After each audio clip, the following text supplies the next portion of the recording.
Tere Tambet! No tere Heimar. Siin salvestame siis üle Skype'i selle intervjuu tänastes oludes, pokkeri seltskonnale hetkel sa oled arvatavasti kõige rohkem tuntud kui maailmakuulus pokkeri fotograaf, aga tegelikult on ju sul teeneid Eesti pokkeri ees rohkem kui kuhjaga. Ma alguseks küsiks, kõigepealt ma lahendaks selle küsimuse ära, et kust kohast tuli sul see hüüdnimi Klamber, mille all sind ka väga palju vist pokkeri ringkondades tuntakse? No Klambriga tegelikult on selline lugu, et see ei tulnud üldse pokkerist. See tuli mujalt ja siis see jõudis läbi minu pokkerisse. Et sõber on üks hea sõber, kes kunagi vihastas mu peale Viljandis ja siis tal oli kõik sõimusõnad otsas ja siis ta lihtsalt ei suutnud ühtegi teist sõna välja mõelda kui Klamber. Sellest samast õhtust saadik jäi mul see kohe külge nagu selles ringkonnas ja siis ma tõin selle edasi juba, kui ma tulin pokkerisse, siis sellest sai minu alias. Ja nii see Klambri järk nagu edasi läks. Selge, aga räägi siis, kuidas sa üldse pokkerini jõudsid omadega ja mis ajal? See on päris hea küsimus tegelikult. Ma päris nagu nii hästi nüüd ei mäleta neid aastaarve, aga ma arvan, et kuskil äkki 2005 sai see algusele. 2005-2006, kui see buum vaikselt lahti läks, kui see Eesti Pokernews tekkis, Pokernewsi foorum. Ja siis me mingi sõpruskonnaga hakkasime pokkerit mängima, Muru oli seal, või Muru tuli isegi vist natuke hiljem. Ja siis sealt kuidagi me leidsime selle Eesti Pokernewsi ja sealt tekkis see foorum, siis ma sain seal moderaatoriks ja nii see hakkaski, jah, ilmselt. Et järgmine lähekski siit sujult edasi, et sa oled ju üks Eesti turniiri pokkeri föderatsiooni asutajaliikmetest, et kust see mõte tuli ja räägi sellest. Jaa, tegelikult see oli siukene, ma seal päris nüansse nüüd detaile peensusteni ei mäleta, aga see oli umbes niimoodi, et me Muruga arutasime seda teemat, ma ei mäleta aastat, aga see oli nagu meil kogu aeg siukene kõnealune teema, et peaks ikka mingisuguse juriidilise keha looma ja mingisuguse toetusgrupi nagu Eesti pokkeri edendamiseks, et oleks nagu siukene ametlik põhi ka olemas, läbi mille nagu midagi korraldada, kas või siis üritusi või midagi. Ja mina ei võtnud kuidagi nagu vedu ja Muru käis mul sellega kogu aeg peale, nagu, et kuule, et peaks ikka ära tegema ja nagu ma olin siukene nagu lohe ja vedasin jalgu järgi ja ei viitsinud teha midagi. Ja siis üks hommikul lastus mul siia samasse sisse, lihtsalt hommikul mingisugune viis kellegi kuskile linna ära ja tuli kohvi jooma ja ütles, et nüüd on siuke lugu, et nüüd me teeme nagu föderatsiooni. No, siis me rääkisime teise nimega, et me teeme Eesti Pokkeri Liidu.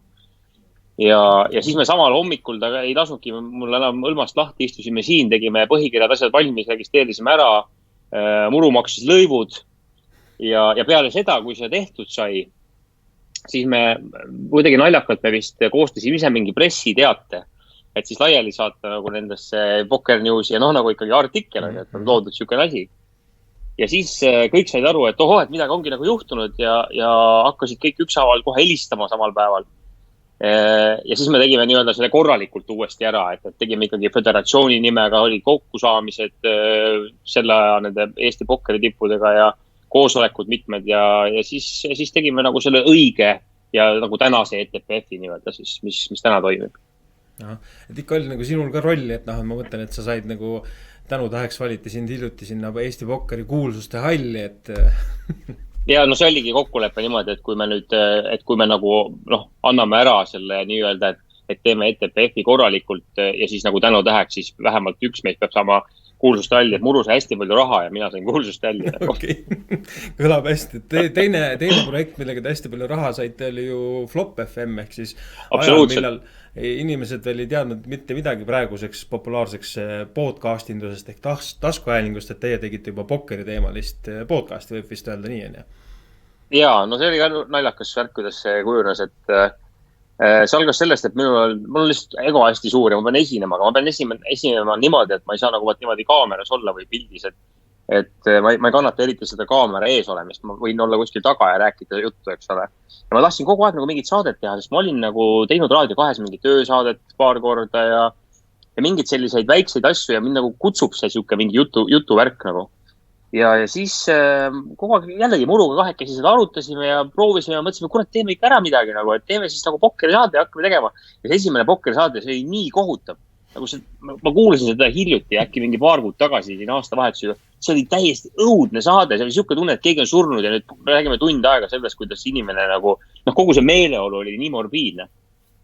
ja siis mõtlesime, et ikkagi oleks vaja mingit energiat siia sisse saada ja mingisugust hullu ja siis me helistasime Laurile.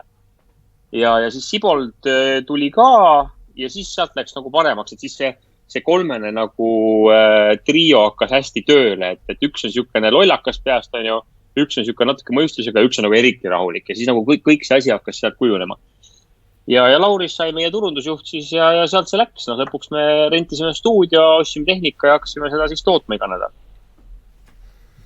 Ja nendest on meil siiamaani vist legendaarsed klipid kuskil olemas, et äkki leiame veel siia saatesse ka mõne. Ja meil oli tegelikult ju Pokkeri kool oli meil, mida tegi Kajamees, siis meil oli hiromantik Andres Purget, kes meil luges horoskoopi, Pokkeri mängit horoskoopi. Ja meil oli nagu igast pulli asju ja siis Pokkeri kool oli, naljapokkeri kool oli ka, mida Sibolt tegi ja siis üks, kurat, mul ei tule nimi meelde, keegi animeeris seda. YouTube'is on need videod täitsa olemas kõik. Need on olemas, ja pahvad. Hästi, see nüüd järgmine teema, millest ei saa ümber ega üle sinu puhul on siis fotograafia. Sa ütlesid, et sulle meeldib olla kaamera taga rohkem kui ees, et kuidas sa jõudsid siis Pokkeri fotograafia juurde, et kumb ennem oli, kas foto või Pokker ja kuidas seal läks? Jaa, see hakkas niimoodi, et tegelikult ma ei hakanud üldse fotograafiaga peale, kui ma olin rohkem niisugune videomees. Ma tegin nagu igast videoasju ja kuskil seal 2000 algus ma jõudsin oma esimese mingisuguse video. Ma laenasin kõigepealt õe käest videokaamera siukse, mis oli, kuhu käis väike DVD sisse. Jube nilve kaamera oli see, ma ei kujuta ette, kes sellega tahaks. Jaa, päris nagu reaalselt pisikene see 8-sendine DVD plaat, kes sisse istus salvestus otse plaadi peale. Õudse kvaliteediga. Enne oleks VHS, korralik VHS oli parem nagu. Aga mis siis sai oli see, et ma tegin niisama mingi oma seltskonnas neid igast videosid ja värke ja siis ma hakkasin seal Poker Newsis majandama. Siis tulid meil need suvepäevad, seal ma tegin igast audio ja videoasju ja tegin neid suvepäevade kokkuvõtteid videoid ja nagu ikka. Ja see päädis lõpuks sellega, et mulle helistas Henri Käsper 2009 ja ütles, et Tambet, et ma nüüd ei mäleta täpselt, kas see oli nädal või 2. Ilmselt oli see nädal, sest ma mäletan, et jube kiire oli. Et nädal vist on aega, et lendab Kiievisse. Seal on EPT Kiiev, mis toodi vist Moskvast üle mingi litsentsi jama tõttu. Ja sinna läheb nagu 4 eestlast läheb mängida. See on nagu suur kogus, nagu suur turniirile. Ja see on nagu kallis turniir, eks ole. Ja et sa lähed nüüd sinna ja teed siis blogi ja ülekandeid ja videosid ja nagu wow, et okei. No okei siis, ma siis pean minema. See tegi mingi kiirpassi lähesin korda, mingid imeasjad. Ja siis ma läksingi Kiievisse esimest korda. Ma ei teadnud mitte midagi, mida teha tuleb. 0. Ja siis ma vaatasin, mis teised teevad, et ma pean blogima ja siis ma pidin kätes kirjutama. Aga õnneks, kes mind seal välja aitasid, et ma päris nagu omadega puntrasse ei jookseks, olid Mauri Torbek ja Ivar Vendelin. Ja nendega sain nagu pulli tehtud, sest nemad tahtsid ilgelt teha intekaid, on ju, siuksed Imkaga veits. Ja siis nad tegid intekaid üksteisega ja siis seal igast nende kuulsustega Ivan Demidov vist VSOP esimene või teine koht. Mingid siuksed tüübid olid seal kõik koos, siis nad tegid nendega seal intekaid ja väga lõbus oli kokkuvõttes. Ja siis ma tegin seal oma esimese nii-öelda debüüdi. Ja peale seda ma hakkasingi... Ja peale seda Poker News Eesti hakkas mind siis nagu palkamagi kaasa turniiridel. Siis hakkas see buum laiali minema. Eestlased hakkasid käima nendel suurturniiridel. Ja Unibet Open oli selle hästi suur Eestis. Nii et sinna vahepeal mindi nagu nii, et pool lennukit oli seda inimesi eestlasi täis, kes läksid kõik Unibet Openile. Et ma hakkasin seal käima, jah. Siis ma hakkasin blogima, tegime intervjuusid, ostsin tehnikat, hakkasin arenema sealt. Lühikesemalt nüüd rääkida, siis Unibet Openil oli see hetk, kus ma vaatasin, et foto on tegelikult päris lahe asi. Ma vaatasin Unibeti ametlik fotograaf oli seal Matt Edwards. Ja siis ma kiikasin kogu aeg õla, mida ta seal teeb. Ja siis ta nagu pani tähele, et ma ei jätta teda rahule kuidagi ja siis ma proovisin ka pilti teha sel ajal muidugi, mingisuguse väga halva kaameraga ja väga halvasti. Ma üks päev jällegi vaatasin oma kõige esimesi pilte, mis ma tegin vist kuskil Unibet Open Warsaw või midagi siukest. Jesus Christ. Ja ma arvasin, ma väga hea fotograaf. Ja siis tuli Matt minu juurde, ütles, et tead, et päris pahasti on nagu. Et ära nii tee. Ja siis ta näitas mulle mingid asjad seal ära, kuidas saab kiiresti teha. Ma ei saanud isegi aru, et on võimalik nii hästi üldse pilti teha, nagu ta mul seal mingi 5 minutiga õpetas. ja siis ma olin nagu müüdud, et mul see siht muutus hoopis fotograafia peale ja ma hakkasin nagu hoopis seda arendama rohkem ja rohkem. Kuni kerime kiiresti 2 aastat edasi, 2011 helistaski mulle Unibet ja ise pakkus, et kuule, nüüd on siuke lugu, et sa tahaks nagu tulla Unibet Open Malta ametlikuks fotograafiks nagu teiseks nii-öelda. Ja sealt see alguse saigi. Ja väga uhke. Ja noh, nüüd oled ju väga hinnatud ja tuntud tegija. Aga... Ja töötu 2020. No hetkel... Nagu me kõik. Nagu me kõik, jah.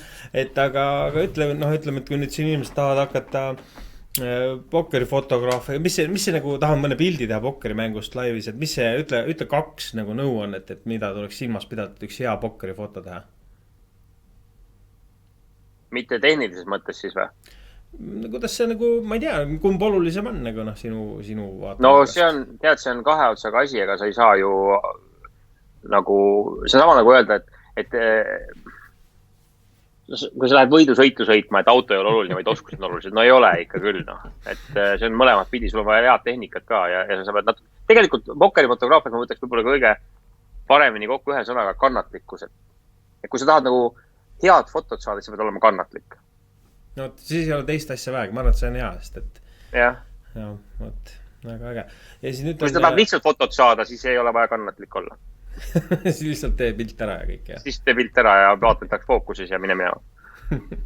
No, see on fookuses ja kannatlik, see on juba väga hästi 2 tükki.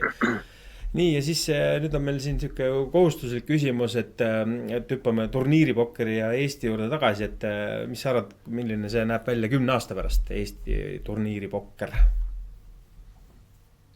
Eesti turniiripokker näeb 10 aasta pärast välja selline, et no jah, oleneb. Ma arvan, et kui saaks attraktida mingisuguseid suuremaid turniire siia, ja selles mõttes, et see oleks nagu huvitav ka nagu mängijatele, kes tahavad siia tulla, siis see võib nagu vägagi buumida. Rootsi vist teeb oma turniiri, kohaliku turniiri mingit seda championaadi vist meil juba aastaid, kui ma ei eksi või. On nii või? Skandinaavlased korraldavad jah siin. Ja, no, Kings of Tallinn on ju väga suur asi juba, eks ole, Showdownil käivad inimesed mängimas, Coolbet Openid on meil, Unibet Openid mais jäi muidugi ära. Noh, tegelikult nagu potentsiaali on kõvasti. Küsimus on, et kuidas seda presenteerida nagu mängijatele. Sest see sihtkoht, ma arvan, on hea, kui seda teha õigel ajal. Et kas hästi lumisel ajal või hästi suvisel ajal. Ja see on odav tegelikult. Ja maailma mõistes Eesti on odav koht, kus olla. Kui sa just ei ööbi Hiltonis näiteks. Nii et ma arvan, et see tulevik võib olla kõva, aga see oleneb sellest, kes ja mida teevad. No, potentsiaali on. Absoluutselt. Aga selge, tänud sulle. Ja kogu lugu, jah? No ma arvan küll, jah, teeme siin rutstigi. Näeme siis kuskil laivis laua taga ka loodetavasti. Ma arvan, mängid sa pokkerit üldse ise ka? Palju sa mängid pokkerit?